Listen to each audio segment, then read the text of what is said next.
What's going on? Welcome back to the channel. So today I wanted to talk all about Lucid, give you a quick overview of some of the current data points and everything else that you need to know. But first, make sure to hit that thumbs up. And with that, let's get right to it. So my apologies for the raspy voice. I think I'm kind of losing it. So my apologies once again, but we'll get right through it.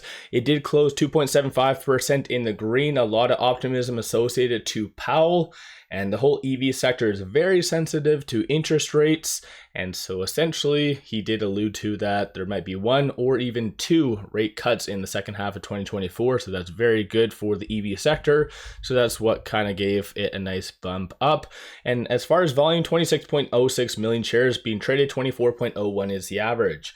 So getting to it, there was no actual news today, no SEC filings. Rather, there was this that did come out yesterday at 5:35. So after I did my dedicated video, this was under Financial Journey, but it just said that join us here at Lucid Motors on blah, blah, blah, starting tomorrow as we show you the road to gravity. So I think a lot of people got very excited by this, me being one of them, because it kind of alluded to something coming, whether it be reservations.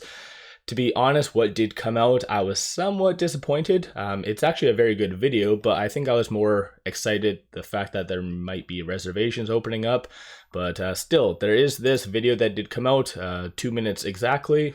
And so what I'll do is I'll play this near the tail end of the video, and I think it does give a good insight of AMP1. So aside from that though, this does say episode 1, so kind of alluding to there being many different steps. Or I guess videos of this, hopefully not, because if they are going to be starting production in August, you'd really hope that they start and open up reservations sooner rather than later. So I really hope that they're not really dragging this out. One positive thing to note is that it does say Road to Gravity, so they aren't changing the name. So maybe they've come to some agreement on the name, because for those of you that do remember, I guess they're somewhat in a kind of a legal battle somewhat with a trade title. And so yeah, I think it's, I don't know, it's good, good video overall. But getting right to it, moving on, shorts didn't do jack all, and that's been one very common occurrence over the last couple of days. So I think yesterday they increased about 200,000, day before like 10,000, today 4,000.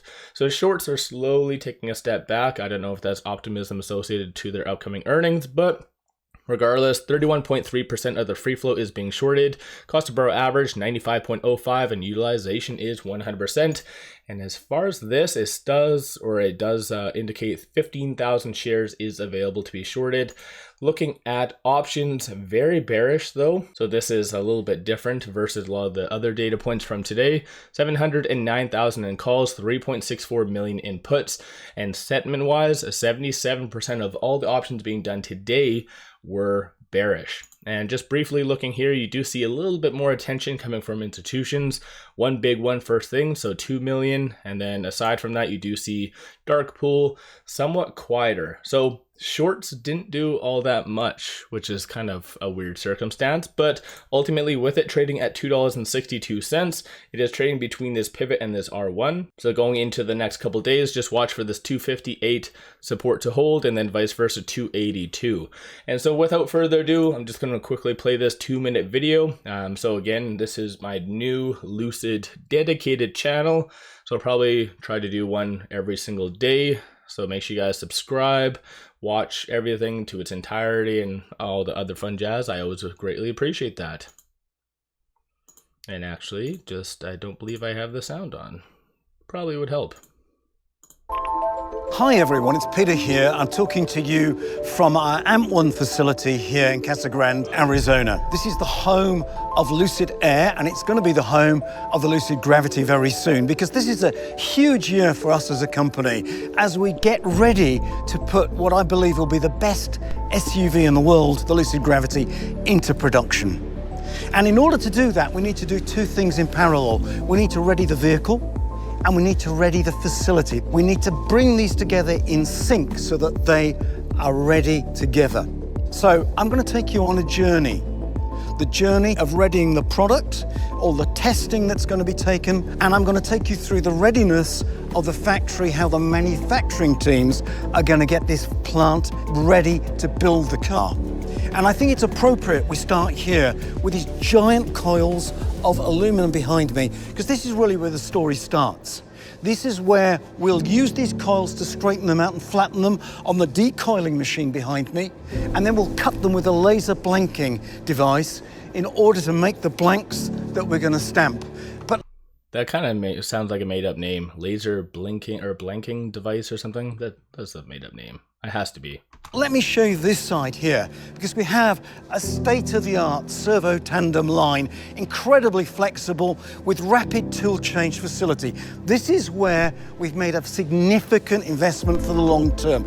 This is where we're going to stamp the body panels to make the best SUV in the world. And this will serve us as well for both Gravity and Lucid Air and future models, the mid-size when it comes. Make no mistake, we're investing for the long term, and we're hugely excited about bringing the very best EVs in the world to you, our customers.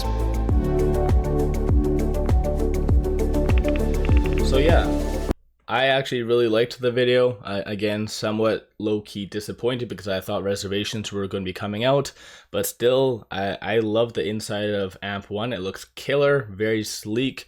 So yeah, I think ultimately pretty good stuff. Hopefully they don't elude this and draw this out too much. Maybe if they just at least have the reservations or give clarity on a definitive date by the earnings, I'll be happy with that. By the end of Q1, if we don't have that, you might hear me say a couple swear words, but whatever, it's all in good fun. So don't forget to hit that thumbs up and subscribe, and with all that, appreciate all of you watching.